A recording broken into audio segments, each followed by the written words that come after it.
श्रीमुख आप बखाना हो जाके बोलो। कोटिन तीर्थ, लोग तीर्थ जाते हैं। तीर्थ में जाते क्यों हैं?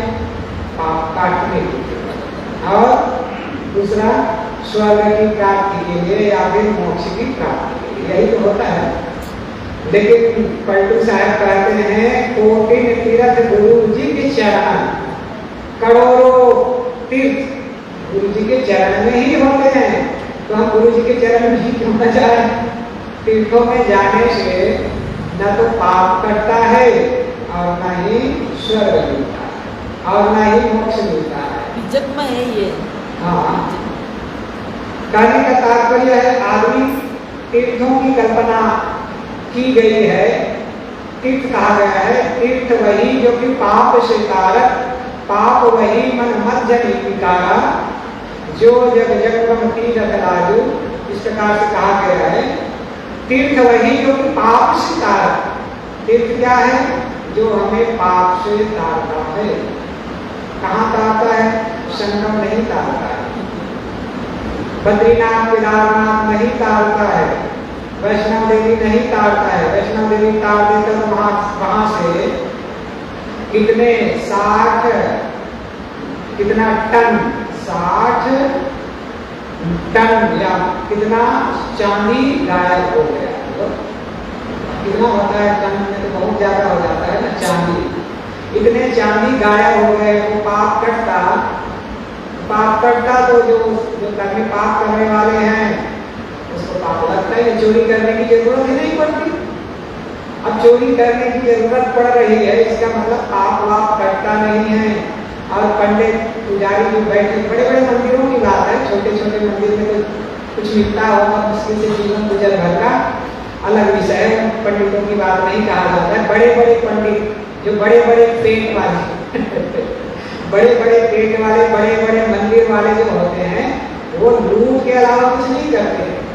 यदि उन्हें उनका पाप करना दूर होता है, भगवान के मंदिर में चढ़ावा बंद कर दिया जाए और वो बैठ करके पूजा करे कि हमारा पाप कर्म दूर होता है। तीर्थों में बैठ करके पंडित पुरोहित जो है अपना कर्म कांड कराते रहे, पाप दूर होता है बिना पैसे, तब तो माना जाएगा कि हाँ भाई पाप कर्म दूर होता है। लेकिन वो बैठे होते हैं धंधा के लिए, वो धंधा करते हैं, ना कि भगवान की उपासना करते हैं। भगवान की उपासना में धंधा थोड़ी होता है। भगवान की उपासना तो तब मानी जाती है जब चित्त निर्मल होता है और सुमरन भजन में मन लगता है, तभी माना जाएगा। वहां सुमरन भजन किसका होता है? धन का होता है। इतना हजार लोगे तब कर्म का, तब सौदा कर रहा है, तो सुमरन कहाँ हुआ है? कहने का तात्पर्य है तीर्थ वही होता है जो पाप से हमें तारता है। लेकिन लोगों ने तीर्थों की मान्यता सबसे पहले बनाई गई जहां बड़े बड़े महापुरुष हुए हैं और तपस्या किए, साधना किए, और साधना करते हुए लोगों को ज्ञान देने का काम आश्रम बना करके, गुरुकुल बना करके किए, उन स्थानों को तीर्थ कहा गया। क्यों? क्योंकि वो तपस्या किए, त्याग किए, लोगों को ज्ञान देने का काम किए, इसलिए उन स्थानों को महापुरुषों के जन्मस्थली, महापुरुषों की तपस्थली, इन स्थानों को तीर्थ कहा गया। वेदों में भी कहा गया है संगते च नदी नाम उपहारे गिरी नाम धियो विप्रा अजाय। वेद में कहा गया है विप्र, विप्र का तात्पर्य होता है ब्राह्मण। विप्र का तात्पर्य वैसे होता है विशेष प्रज्ञा वाला मनुष्य। विप्र का तात्पर्य होता है, ब्राह्मण तो होता ही है, लेकिन विप्र का शाब्दिक अर्थ होता है विशेष प्रज्ञा वाला, ज्ञान वाला, बुद्धि वाला व्यक्ति को विप्र कहा जाता है। तो वेदों में कहा गया है उपहरे गिरिना संगते च नदीना धियो विप्रा अजायत। अजायत का तात्पर्य होता है साफ करना, जागृत करना। इसको धियो, धी का तात्पर्य होता है बुद्धि। जो तपस्वी विप्र होते थे वो उपहरे, उपहरे का तात्पर्य होता है गिरी। पर्वत की शिखाओं में अर्थात कंदराओं में, जंगलों में संगठे जा नदी नाम नदियों के संगम में, 2-3 नदियां जहाँ पर मिलती हैं, ऐसे संगम स्थलों में बैठ करके विप्र विशेष बुद्धि वाले ज्ञानी प्रज्ञावान व्यक्ति लोग तपस्या करते थे, साधना करते थे, और तपस्या साधना के बल पर अपने बुद्धि को परिष्कृत करते, तब उन स्थानों को तीर्थ कहा गया। ऐसा तीर्थ नहीं कह दिया गया, क्योंकि वहां जो बुद्धिमान विप्र होते थे वो तपस्या करके अपने जीवन को धन्य बनाते और लोगों को ज्ञान देने का काम करते, और उस ज्ञान के द्वारा लोगों का कल्याण होता है। इसलिए पहले शुरुआत में तीर्थ कहा गया, जहाँ महापुरुष बैठ करके ध्यान चिंतन उपासना करते हैं। अब धीरे धीरे धीरे धीरे महिमा बढ़ती गई और बढ़ती जाती गई, और फिर जहाँ जहाँ अच्छी जगह होती है उन स्थानों को तीर्थ कहते चले गए, और कह दिया गया कि वहां जाने से तुम्हारे पाप का क्षय होगा। महिमा इतनी बड़ी कि वहां लोगों की भीड़ लगने लगी, और फिर पढ़ने पुजारियों का धंधा चमक गया। लोग और भी कहते हैं जो जाए बद्री वो ना आए बद्री। अब वो कह दिया जाता है बद्रीनाथ, बद्री विशाल के दर्शन करने चला जाता है आदमी कैलाश पर्वत में, या कह सकते हैं आपके वैष्णव देवी के साइड से बद्रीनाथ के रामनाथ का दर्शन करने चला जाता है, तो वो कभी गर्भ में नहीं आता है। वो कैसी कैसी मान्यता बना दी गई है। अब वो कर्म उसका पवित्र है कि नहीं है, कैसे जीवन है, क्या खान पान है, क्या कैसा उसका कर्म है, कैसा उसका स्वभाव है, इससे कोई लेना देना नहीं। और कह दिया गया बद्री विशाल का दर्शन कर लेता है, बद्रीनाथ का दर्शन कर लेता है, वो गर्भ में नहीं आता, उसका जन्म मरण समाप्त। इतना सस्ता नुस्खा बांटा गया है कि सस्ते नुस्खे में दुनिया के लोग लट्टू हो गए। सस्ता कहावत क्या है, सस्ता रोवे बार बार, महंगा रोवे एक बार। अब वो सस्ता नुस्खा है तो सस्ता नुस्खा के लिए कहावत ही है, सस्ता रोवे बार बार, बार बार रोना पड़ेगा तो बार बार जाएगा, लेकिन न मुक्त होगा, न पाप हटेगा, न स्वर्ग देने वाला है, बार बार जाते रहेगा। सस्ता नुस्खा नया है। जबकि जिन महापुरुषों की उपासना करते हैं वो भक्ति योग, कर्म योग, ध्यान योग और ज्ञान योग, इन 4 योग की चर्चा की। गीता को पढ़वा, गीता को आद्यो पान कोई आदमी बढ़िया से पढ़ ले तो उसमें किन किन बातों का चर्चा है, मुख्य 4 योग की चर्चा है। शुरू में भक्ति योग, भक्ति योग से जीवन में मुक्ति मिलती है। दूसरा कर्म योग, उसमें बताया गया है कर्म करो, फल की आशा, फल की इच्छा मत करो। गीता में कहा गया कि क्या हो गया, कर्म योग की बातें बताया गया है। तीसरी बात उसी गीता में ज्ञान योग की बात बताया गया है। ज्ञान अर्जन करो, आत्मा को जानो, आत्मा ही परमात्मा है, ये भी कहा गया है। उपद्रष्टा, अनंता, भर्ता, भोक्ता, महेश्वरा, चाप्युक्तो देहे अस्मिन् पुरुषाः, इसके लिए कहा गया है। वो भगवान श्री कृष्ण के लिए, भगवान विष्णु के लिए, भगवान शिव के लिए नहीं कहा गया है। कहा दिया गया है उपद्रष्टा, वो देखने वाला, उपद्रष्टा आत्मा है, मनता, मनन करने वाला आपके भीतर में आत्मा है। उपद्रष्टा, मनता, भर्ता, भरण करने वाला, कर्मों का फल भोगने वाला भर्ता है, भर्ता, भोक्ता, महेश्वर, महान ईश्वर है, चाप्युक्तो। इन चारों बातें जो कही गई है उसके उपयुक्त चाप्युक्तो देहे अस्मिन्, शरीर के अंदर देहे अस्मिन् पुरुषः, परम पुरुष परमात्मा घट। अरे ज्ञानियों की बात वहां गीता में कहा जा रहा है, और गीता के पाठ करने वाले, गीता के पारायण करने वाले, कृष्ण को मानने वाले ज्ञान योग में नहीं चलते। जबकि गीता का ग्रंथ भक्ति योग, कर्म योग, ज्ञान योग और ध्यान योग, इन चारों का संगम है। अब इन्हीं चारों से मुक्ति की प्राप्ति होती है। कोई कहे कि हम भक्ति करते रहे मुक्ति मिल जाएगी, भक्ति मात्र से, भक्ति करने मात्र से मुक्ति नहीं मिलती है। भक्ति करते रहे आदमी का जीवन बोध प्राप्त हो जाए आदमी को, ऐसा नहीं हो सकता। जैसे हम भोजन करते हैं, सबको भोजन करना पड़ता है। और किसी को दे दे केवल रोटी है, रोटी दे, रोटी ही रोटी खाओ, रोटी रोटी खाते खाते उसके शरीर में भोजन तो जाएगा लेकिन पोषक तत्व तो नहीं मिलेगा, उसका शरीर कमजोर हो जाएगा ना। शरीर के लिए क्या चाहिए? दाल भी चाहिए, समय से चावल भी चाहिए, समय से सब्जी, दाल भात रोटी सब्जी। अर्थात यहाँ चावल कम चलता है तो चावल के रूप में कोई दूसरा चीज लेते हैं और चीज लेते हैं चावल की जगह पर, लेकिन दाल भात रोटी सब्जी एक मुख्य आहार है। अब चार हो गए ना हम, अब हम कहें कि रोटी है रोटी खाए हमें कुछ मिल जाए, संभव नहीं है। दाल भी चाहिए सब्जी भी, क्या रोटी हम खाएंगे तो रोटी को गले के अंदर जाने के लिए क्या चाहिए?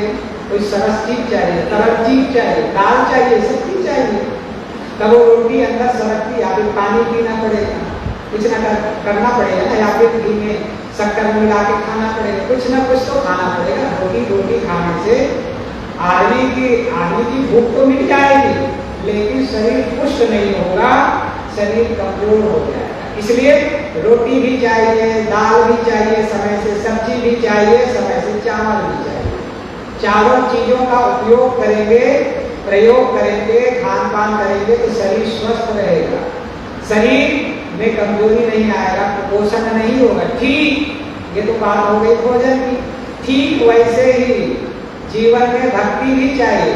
केवल हम कहें कि भक्ति भक्ति करते रहें, और भक्ति तो सीढ़ी है मंदिर में पहुंचने के लिए। कबीर साहब ने कह दिया है, भक्ति से मुक्ति की संग चढ़े श्रद्धाए, जिन जिन मन आलस किया जन्म जन्म पछताए। भक्ति करते रहो, मुक्ति मिल जाएगी। किसी भी आराध्य की उपासना करते रहो तो आराम बन जाएगा।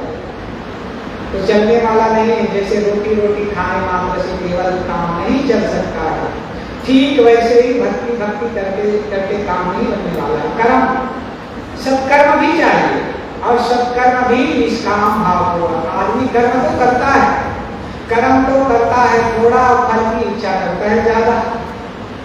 कबीर साहब ने कहा है, सुरी का दान करता है और चोरी करता है निहाई का, सुरी का दान करता है ऊपर चढ़ के देखता के दूर विमान। कबीर साहब व्यंग करते हैं, अहिरन की चोरी करे सुरी का दान, ऊपर चढ़ के देखता के दूर विमान। काम बनने वाला नहीं है। केवल भक्ति भक्ति मात्र से जीवन में कल्याण, जीवन का कल्याण नहीं हो सकता है, जीव का कल्याण नहीं हो सकता है। सत्कर्म भी चाहिए, पवित्र कर्म भी चाहिए, दान भी चाहिए, सेवा भी चाहिए, परोपकार भी चाहिए, निष्काम भाव पूर्वक। तो कर्म योगी बनने से निष्काम भाव पूर्वक कर्म करते हैं। कर्म करना पड़ेगा क्योंकि शरीर क्या है? शरीर कर्म प्रधान है। कर्म प्रधान ईश्वर चिराखा, जो जस करे सो तस फल चाखा। ये शरीर कर्म प्रधान है। शरीर को कर्म नहीं देंगे, काम नहीं देंगे, कुछ भी नहीं करेंगे तो शरीर रोगी हो जाएगा, शरीर की शक्ति, शरीर का बल समाप्त हो जाएगा। जो आदमी होते हैं कुछ भी नहीं करता है, केवल गाड़ी में, देसी गाड़ियों में घूमते रहता है और खाता है खूब माल मलाई, फिर क्या करता है? डॉक्टर के पास जाकर के इंजेक्शन ही तो लगवाता है, क्या होता है?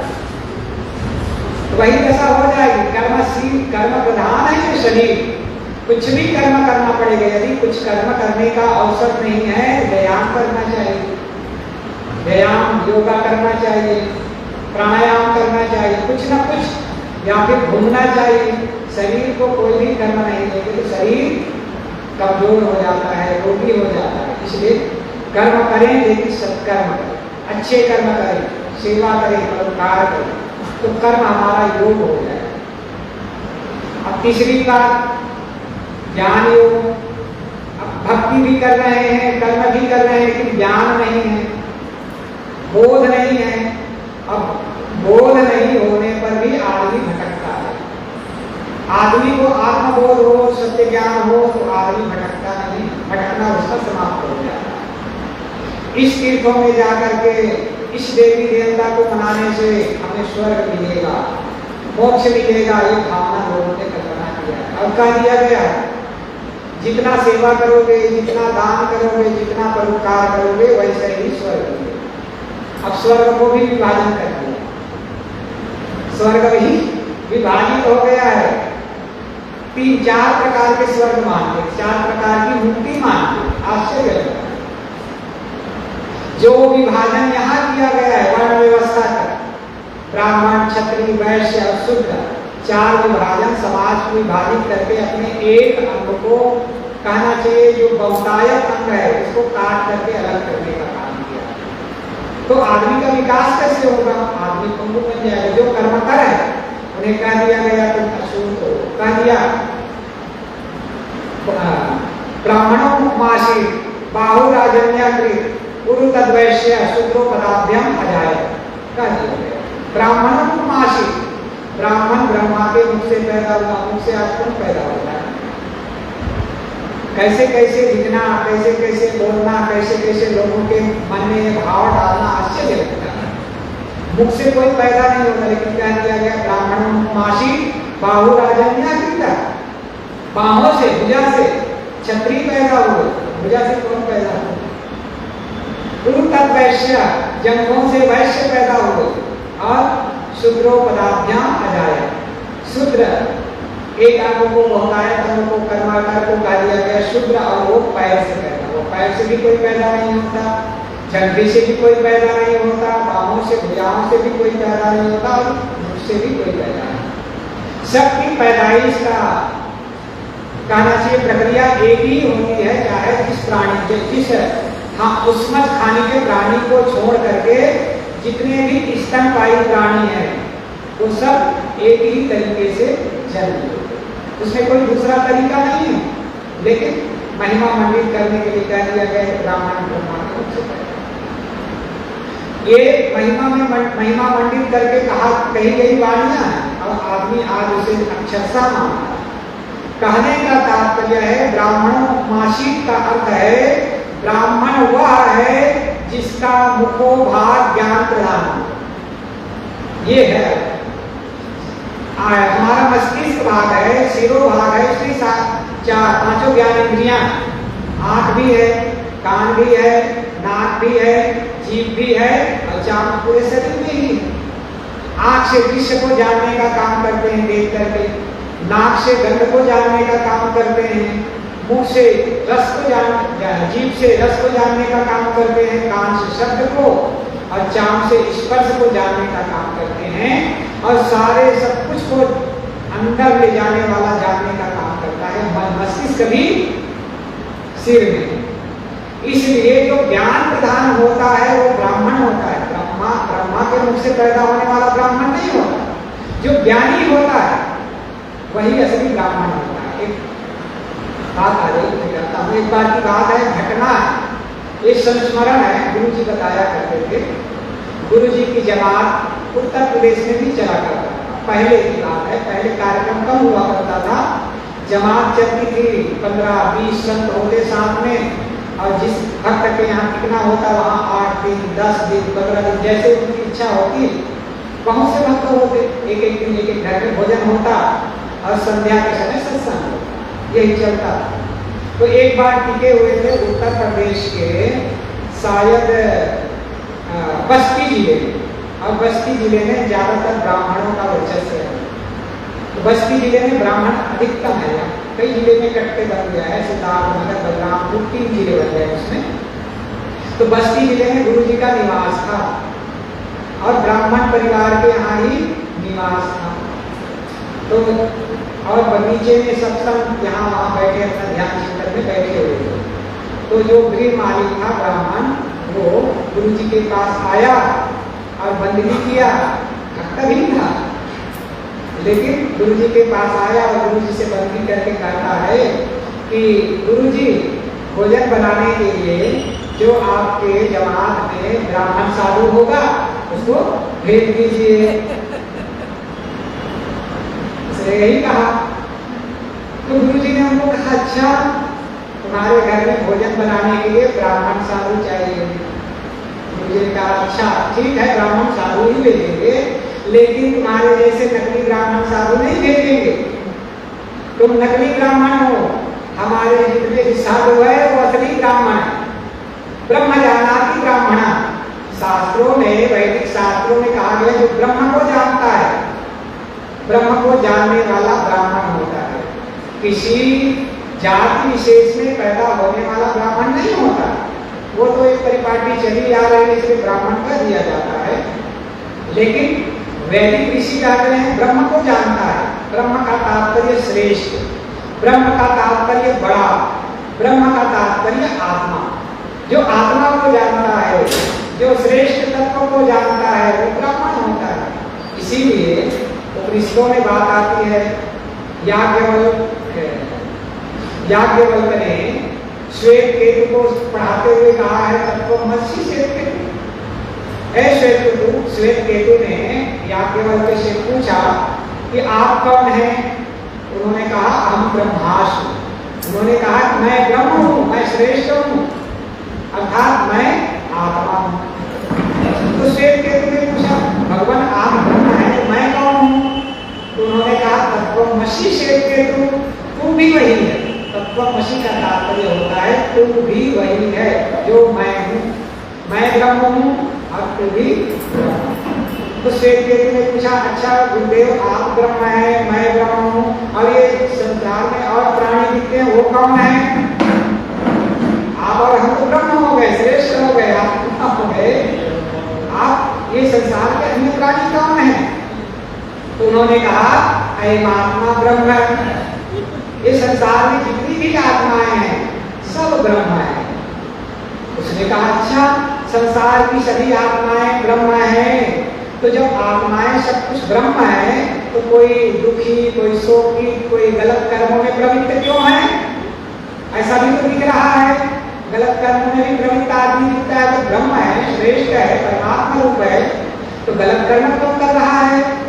तब अंतिम में याज्ञवल्क्य कहते हैं प्रज्ञान ब्रह्म, जिसके अंदर में ज्ञान है, प्रज्ञा आ गई वो ब्रह्म।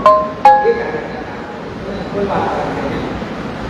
तो कल्पचक्र लगाया गया कि ब्राह्मण श्रेष्ठ होता है। तो गुरु जी ने कहा कि तुम्हारे जैसे नकली ब्राह्मण नहीं, तुम्हारे जीवन में तो 10 सद्गुण नहीं है और हमारे साधुओं में सद्गुण है।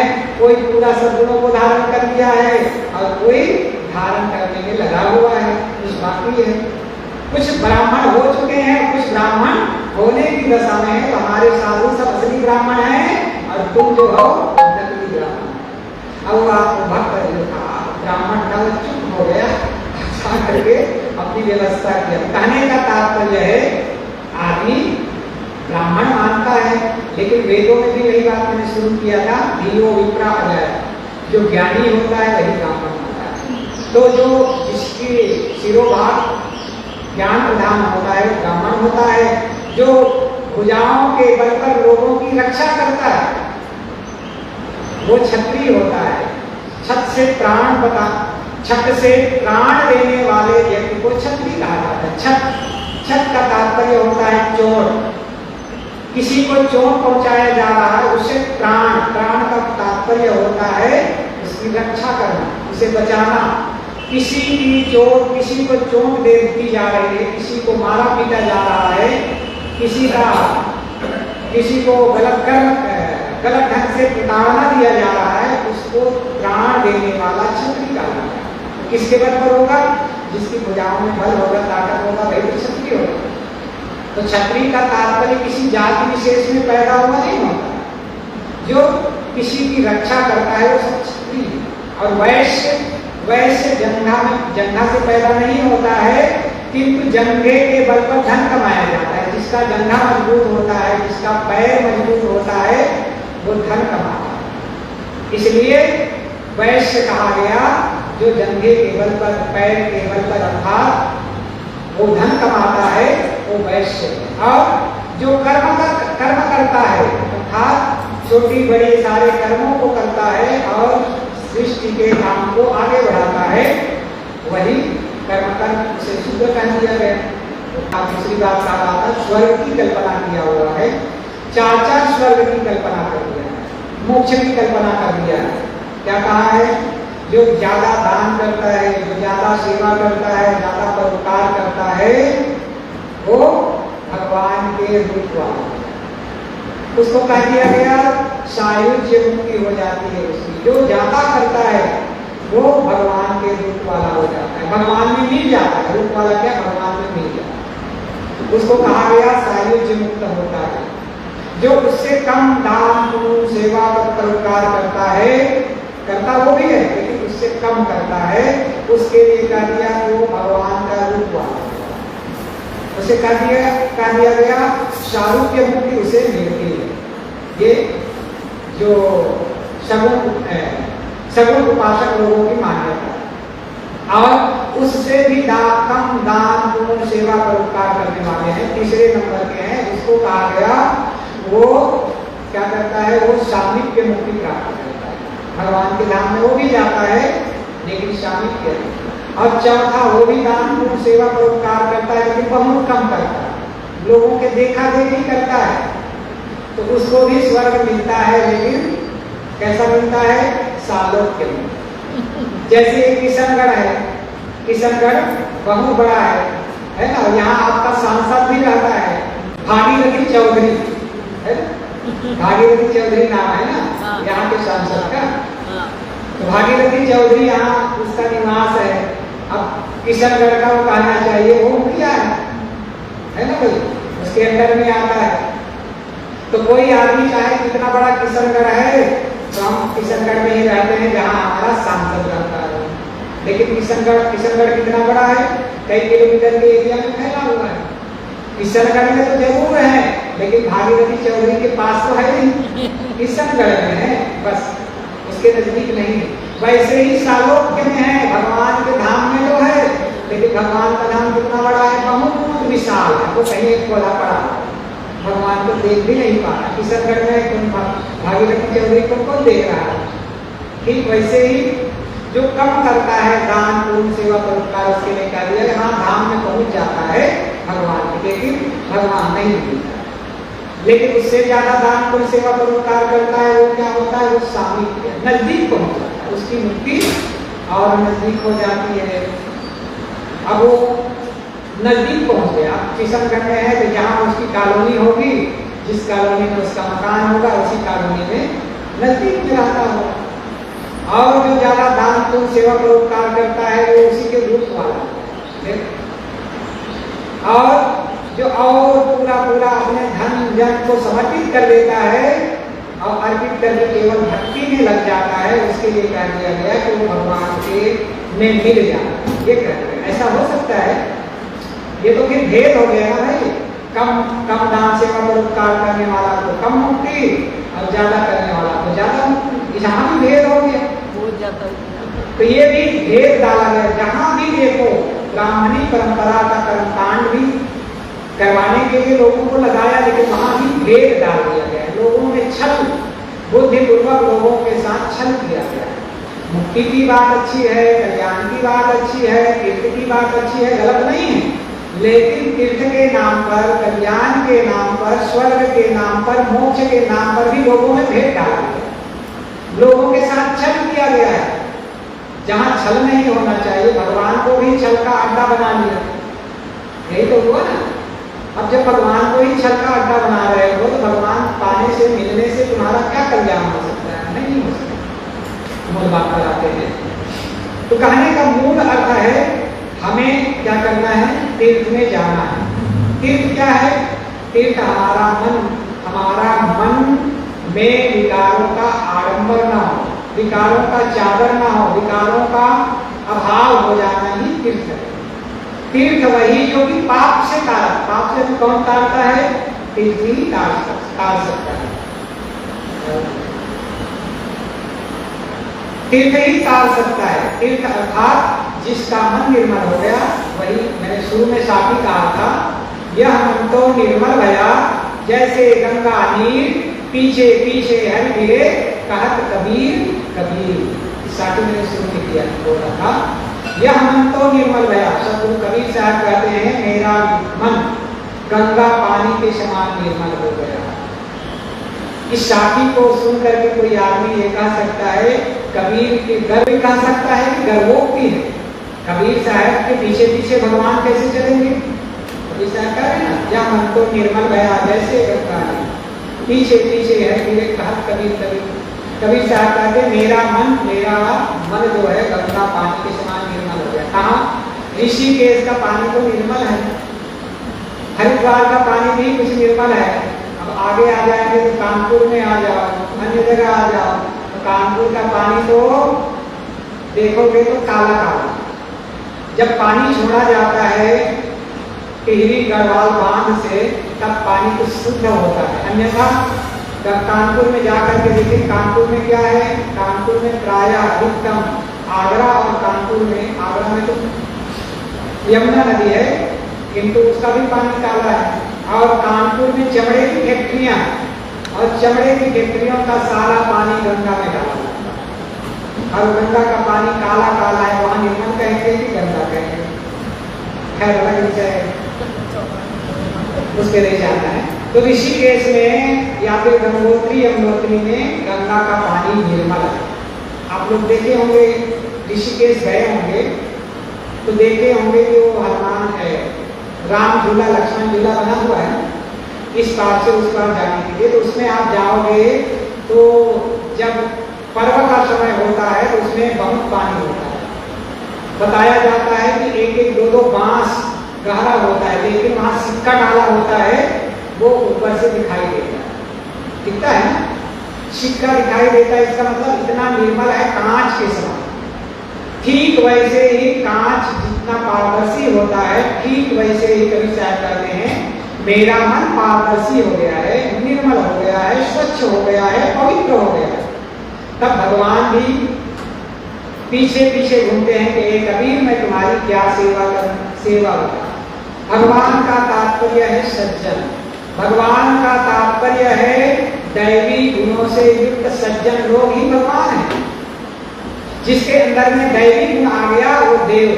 अभी गीता की चर्चा मैंने थोड़ी देर पहले किया था, तो उसमें शायद 16वें अध्याय है, उसमें कितने दैवी गुणों का वर्णन है, शायद 20 के आसपास, और 20 के आसपास दैवी संपदा आ गया।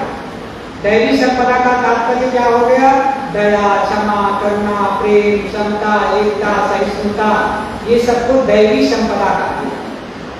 तो जिसके अंदर में दैवी संपत्ति आ जाता है, दैवी संपदा आ जाती है, वही तो देव होगा। और वही देव होगा जब कौन होगा? सज्जन ही देव होगा। और जिसका मन निर्मल हो जाता है, पवित्र हो जाता है, ऐसे पवित्र आत्मा संतों के पीछे पीछे दैवी संपदा युक्त सज्जन लोग लगे होते हैं कि ये भगवान आपकी हम क्या सेवा करें। जो सज्जन होते हैं वो सेवा में लगे, जैसे आप लोग सेवा करते हैं, आप लोग क्या है? दैवी संपदा युक्त है ना।